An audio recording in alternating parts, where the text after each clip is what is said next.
사람들이 여러분 우울증에 걸리면 어때요? 기쁨이 없어요.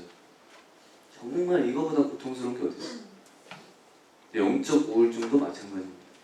우리가 영적 우울증에 걸리면 예수님 믿는 것이 고달픕니다. 할 짓이 못됩니다. 예배를 와도 기쁨이 없습니다. 세상 못할 짓이죠. 직장생활도 마찬가지고 사람이 자꾸 비판적이 됩니다. 이 비판하는 것은 여러분 좋은 것이지만 비판적인 사람이 되는 건 골치 아픈 것이죠. 부정적이고 비판적이고 짜증이 많은 사람, 여유가 없는 사람. 여러분 왜 이런 일이 벌어지느냐? 간단합니다. 하나님과의 연합관계가 우리에게 추상적이고 종교적인 진리가 돼버리면 반드시 영적 우울증에 걸리게 돼 있습니다. 이거는 100이면 100 무조건. 여러분 오늘 본문 한번 보시면 요한일서 1장 6절 7절 보시면 이렇게 돼 있어요. 한번 보여줄래요? 만일 우리가 하나님과 사귐이 있다 하고 6절입니다. 어두운 가운데 행하면 뭐래요? 거짓말을 하고 진리를 행치 아니함이거니와. 말이 좀 어려운데 뒤집어 말하면 뭐냐면 하나님과 사귐이 있으면 반드시 어두운 가운데 행하지 않는다는 말입니다. 맞죠? 하나님과의 사귐이 있으면 반드시 진리를 행한다는 말입니다. 저가 빛 가운데 계신 것 같이 우리가 빛 가운데 행하면 우리가 서로 사귐이 있고 이렇게 돼 있어요. 우리가 서로 사귐이 있고. 여러분 요한일서를 여는 중요한 키워드가 뭔가 하니까 이 사귐이라는 단어입니다. 이 사귐이라는 단어가 가장 중요합니다. 여러분 사도 요한이 지금 말하는 것이 뭔가 하니까 3단계를 말하고 있습니다. 3단계. 첫째 단계는 뭔가 하니까 하나님과의 사귐입니다. 사귐. 두 번째 단계는 하나님 안에서 빛 가운데 행하는 것. 행위입니다. 행위. 행함이 있는 신앙. 이게 두 번째 단계예요. 세 번째 단계는 뭔가 하니까 성도들 사이에 진정한 사귐이 만들어지는 것입니다. 여러분 이것이 우리들 안에서 마치 연쇄 체인과 같이 이렇게 넘어가는 단계들이거든요. 하나님과의 사귐은 반드시 행위를 만들고 행위는 반드시 성도들과의 진정한 사귐을 만들어냅니다. 여러분 지금 사도 요한이 쓰는 이 편지의 핵심은 교회가 지금 어떤 상태에 있느냐. 그럼 요한일서 1장 3절을 보면요, 이 요한일서를 받는 교회는 한마디로 말하면 어떤 교회냐면 세 번째 단계, 진정한 성도의 사귐이 없어요. 진정한 성도들 간의 사귐이 없어. 여러분 진정한 성도의 사귐이라고 하는 건 간단한 말로 설명이 쉽지 않을 겁니다. 진정한 성도의 사귐이라는 것은 여러분 삼겹살 볶는다고 될 일이 아닙니다. 엉생 간다고 이게 다 해결되는 게 아니에요. 이거는 여러분 우리가 그저 만나서 논다고 되는 것이 아니에요. 삼겹살 볶는 것이 나쁜 것은 아니지만 그러나 여러분 성도의 사귐이라고 하는 이것은 특별한 것이죠.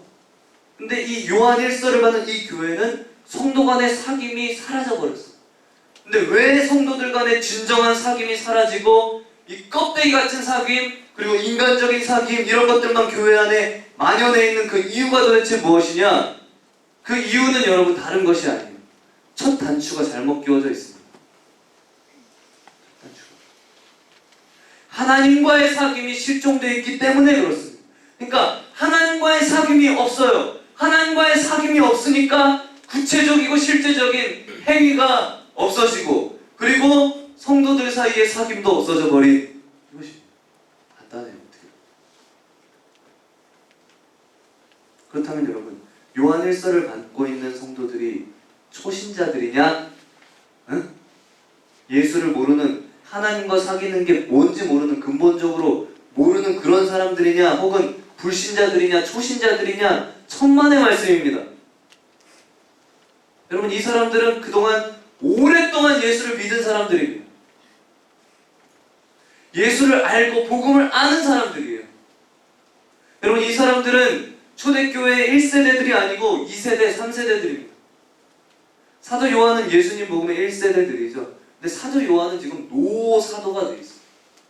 나이 많은 지긋한 그 할아버지 사도가 돼 있고, 이 사도 요한의 편지를 갖고 있는 사람들은 복음의 2세대 내지 3세대들이에요. 이 교회가 가지고 있는 심각한 문제 뭔가 하니까 바로 이것입니다. 1세대들에게 위대한 진리, 위대한 교리를 받았습니다. 근데 능력이 없어요. 생동감도 없고 영적인 생명력도 사라져버렸어요. 여러분, 영적인 생명력이라고 하는 것은 교리 자체에서 나오는 것이 아닙니다. 교리는 여러분 재료와 같아요. 이 재료를 가지고 하나님과 실제로 성령과 사귐이 일어나는, 거기서 우리에게 능력도 나오고 생명력도 나오는 거예요. 근데 이 요한 1서 교회는 크게 빠져버렸어요. 참 비슷합니다. 여러분, 복음이 우리나라에 들어온 지 1세대가 지나고 2세대, 3세대, 아니죠. 요새 이제 4세대들도 이제 지금 태어나지 않습니까? 교리가 있습니다, 여러분. 그리고 어쩌면 그 교리가 위대한 것도 알고 있습니다. 알고 있어요. 그런데 문제는 뭔가 하니까 생명력이 없다는 거예요. 왜냐면 교리 자체가 생명력을 주는 것이 아니고, 그 교리가 우리 속에 실제화될 때 생명력이 나타나는 것인데, 이게 없는 것입니다. 앞에서 말한 블랙커비 목사님 찾아온 신학교 교수님을 생각해 보십시오, 여러분. 신학 박사라도 안 되더라는 거죠. 그래서 성경 공부 어렵게 막 하는 게 그렇게 중요하지 않다고 생각해요. 성경을 깊이 공부하는 건 좋지만 이거 신학 박사 될 거 아니기 때문에 이 교재, 이 사귐이 없으면 반드시 영적 우울증에 걸리게 돼 있습니다, 여러분. 우리 자신과 주위를 한번 바라보시고 오늘 또 이거 한번 생각해 보시기 바랍니다. 언제 또 이런 얘기 나누겠습니까? 여러분, 갈라디아서 5장 16절 요 한 절 말씀은 한번 띄워줘 보실래요? 저는 이것이 성경 전체의 요절이라고 확신하고 있습니다. 갈라디아서 자체의 결론일 뿐만 아니라 성경 전체 중에서도 아주 중요한 요절이에요. 성령과 함께 행하라, 동행해라, 성령을 쫓아 행하라. 그리하면 육체의 욕심을 이루지 아니할 거다. 여러분 보십시오. 육체의 욕심이라는 것은 하나님 없이 내 마음대로 사는 것, 그건 육체의 욕심이죠. 죄성이죠. 우리가 하나님 모를 때 내 멋대로 살았습니다. 그렇잖아요. 그럼 보십시오. 육체의 욕심, 내 안의 죄성을 누르기 위해서 사도 바울은 고행을 하라고 말하지 않습니다. 무슨 금식을 하라고도 말하지 않습니다. 내가 내 멋대로 안 살아야지 그러면 그렇게 더 살고만 싶어지고, 내가 안 좋은 걸 생각을 안 해야지 그러면 더 하게 돼 있는 강박증이라는 거 아시죠, 여러분? 우리 인간은 안 해야지 그러면 더 하게 돼 있습니다. 여러분, 요 말씀을 잘 우리가 생각을 해야 됩니다. 육체의 욕심을 이루지 않는 방법은, 이제 결론입니다. 들을 게 있는 자는 들으세요. 육체의 욕심을 이루지 않는 방법은 육체의 생각을 누르는 것이 중요한 게 아니고, 이 찍어 누르는 것보다 훨씬 중요한 게 무엇이냐면 내 안에 계신 성령님과 동행을 하는 것입니다. 교제를 가지는 것입니다. 사귐, 성령과 사귐을 가지면 없어져 버립니다. 안 해야지 하는 생각 자체도 필요가 없어요.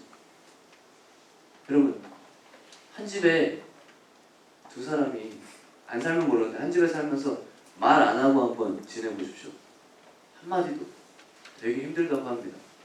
어제도 제가 그런 얘기 잠깐 들었는데, 아예 여러분 혼자 살면 모르지만 한 집에 살면서 입 꼭 다물고 하루 이틀 사흘 가면 이게 힘들죠. 근데 여러분 가만히 보면은 내가 예수를 믿어서 성령과 그야말로 영적 연합관계가 이미 형성돼 있음에도 불구하고 한마디도 안 하고 사는 사람이 있어요. 교제라는 걸 아예 알지도 못하고 살아가는 사람들이 실제로 그런 삶이 가능한 것처럼 영적으로도 이게 가능한 겁니다. 얼마든지 가능해요. 수십 년 동안 여러분 남남처럼 지낼 수 있어요. 부끄러움스러워요. 자, 그럼 여러분 우리가 어떻게 해야 될까요? 두 가지입니다. 오늘 말씀드리고 싶은 거. 첫째는 말씀드린 것처럼 일단은 우리가 알아야 합니다. 여러분, 하나님과 나 사이에 이 놀라운 관계가, 영적 연합 관계가 생겨 있다. 이걸 확실하게 알고 이해를 하고 있으셔야 됩니다. 첫 번째죠. 두 번째는 뭡니까? 오늘 핵심입니다.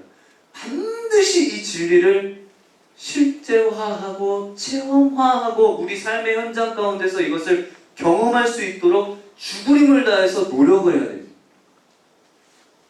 노력은 이때 여러분 노력을 해야 됩니다. 자전거에 대해서 아무리 많이 알아도 소용이 없어요. 자전거를 타봐야 아는 것이죠. 너무 단순한 진리잖아요. 여러분, 니콜라스 헤르만이 우리에게 중요한 이유는 바로 이것입니다. 여러분, 이 사람보다 약간 200년 뒤에 살았던 또 하나의 걸출한 인물 마지막으로 소개해드리고 싶습니다. 19세기 후반에 태어나서 20세기 중반까지 살았던 프랭크 노박이라는, 이분 제가 알기로 책 많이 쓰셨는데 한글로 번역된 책은 저는 2권밖에 못 봤는데, 여러분 이분은 필리핀 선교사입니다. 근데 이분이 45살 때 자기 인생에 대해서 근본적으로 불만을 가지게 되었습니다. 선교사님입니다. 그리고 오랫동안 예수를 잘 믿은 사람입니다. 근데 마음속에 가지는 그 불만, 여러분 이거 이해하실 수 있을까 모르겠는데, 내가 예수님을 믿고 사역을 하는데 이래서는 안 되지 않겠는가 마음이 불만스러워요. 자신의 모습. 그래서 이 사람이 45살 때 위대한 결심을 합니다. 그 위대한 결심은 뭐냐? 우리가 보기에 뭐 대단한 것 같지 않아요. 이런 겁니다. 15분 내지 30분마다 나와 함께 연합하여서 나와 함께 실제로 살고 계신 하나님을 의식하기로 결심을 합니다. 들었어요? 때로는 타자기 자판을 이렇게 두드리면서 나와 함께하는 하나님을 의식하는 이 연습을 해요. 투쟁을 합니다. 어떤 식인지 알겠어요? 여러분, 이 사람이 편지를 쓴 그 편지에 이렇게 말하고 있습니다. 당신은 이 타자기 위로 떨어지는 눈물을 볼 수 있습니다. 이 눈물은 기쁨의 눈물입니다. 이런 표현을 썼어요. 비로소 이 사람이 체험하기 시작합니다. 체험화하고 실제화하기 시작합니다. 여러분, 이 사람이 하는 말, 목수는 못을 박으면서도 예수님처럼 하나님으로 얼마든지 충만할 수 있습니다. 선반 앞에서, 기계 앞에서 일하는 수많은 기능공들도 그 시간을 통해서 얼마든지 영광스러운 시간을 만들 수 있습니다. 어떤 사람들은 야간 당직을 하면서 지금까지 살아오면서 한 번도 경험하지 못한 하나님의 영광을 얼마든지 경험할 수 있습니다.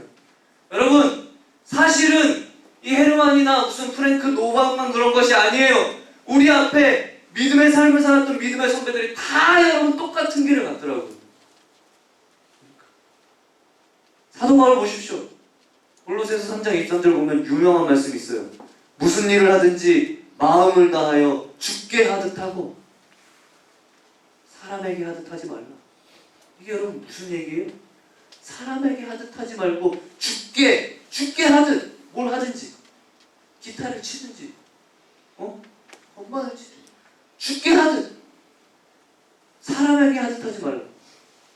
바울은 한 사람을 만나는 그 순간조차도 사람을 만나는 것이 그의 전부가 아니었습니다. 사람을 만나는 그 순간에 그는 하나님을 의식하고 있고 하나님을 만나고 있었고, 사람과 교제하는 동시에 하나님과 같이 교제하고 있는, 여러분 이따가 생일 파티할 때도 촛불 불어주면서 노래하면서도 하나님과 교제하고 있는, 여러분 이 연습이 되어 있는 사람, 훈련이 되어 있는 사람, 사도 바울의 인생 제일 마지막에 썼던 디모데 후서거든요. 4장 제일 끝부분입니다. 거기 보면 이런 말씀이 있어요. 주께서 바로 내 곁에 서서,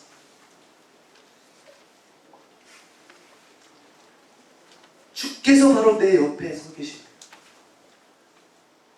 바울이 이 감옥 안에서도 서 계십니다. 나는 이곳에서 하나님의 현존성을 느끼고 있습니다. 인생 제일 마지막 감옥 속에서 그가 여전히 누리고 있는 것은 바로 이것입니다. 여러분 도전받았으면 좋겠어요.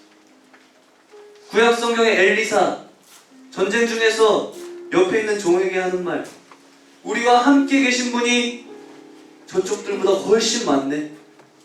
무슨 말이에요? 그리고 심지어 전쟁터 속에서 하나님을 의식하고 그 속에 하나님과 교통하고 있는 하나님의 사람, 여러분 이걸 한평생 했던 사람이 있습니다. 에녹입니다. 우리 주 예수 그리스도는 말할 것도 없죠. 여러분, 우리의 삶 속에 이것이 실제화되기를 바랍니다. 원합니다. 이 엄청난 연합의 진리가 그냥 여러분 머리 컸다고, 내가 DT 받았다고, 내가 뭐 했다고, 내가 뭐 후교했다고, 그냥 우리 머릿속에 담긴 추상적인 종교 이런 진리가 되지 않도록, 종교 진리는 뭐라 그랬어요? 영적 우울증을 오게 합니다. 치열하게 연습해야 합니다. 여러분, 우리 기도가 무엇일까요? 우리의 기도는 이 연습을 위한 가장 근본적인, 가장 출발적인, 기본적인 훈련이죠. 우리 입으로 실제로 그의 이름을 불러보고, 우리 입으로 실제로 하나님을, 내 옆에 계신 하나님을 불러보는 연습입니다. 기도예요. 여러분, 이게 안 되는 사람이 우리 삶의 현장 구석구석에서 하나님을 만날 수 있을까요? 불가능한 거예요. 여러분, 프랭크 로박이 45살 때 자기가 하나님 앞에 이렇게 살기로, 이런 삶을 살기로 결심을 하고, 내가 이때까지 껍데기로 살았다. 내가 진짜 내 안에 있는 하나님과 내가 정말 교제하면서 살리라. 무슨 일을 하더라도 하나님과 교제할 수 있다. 이걸 믿고 45살 때 이 결심을 하고 나서 85세에 세상을 떠납니다. 그럼 무려 40년을 바로 이러한 삶을 살고 20세기에 가장 하나님과 친밀한 삶을 살아가는 사람으로 기억이 되고 있습니다. 여러분, 이 사람이 쓴 기도라고 하는 책이 있는데요, 참 놀라운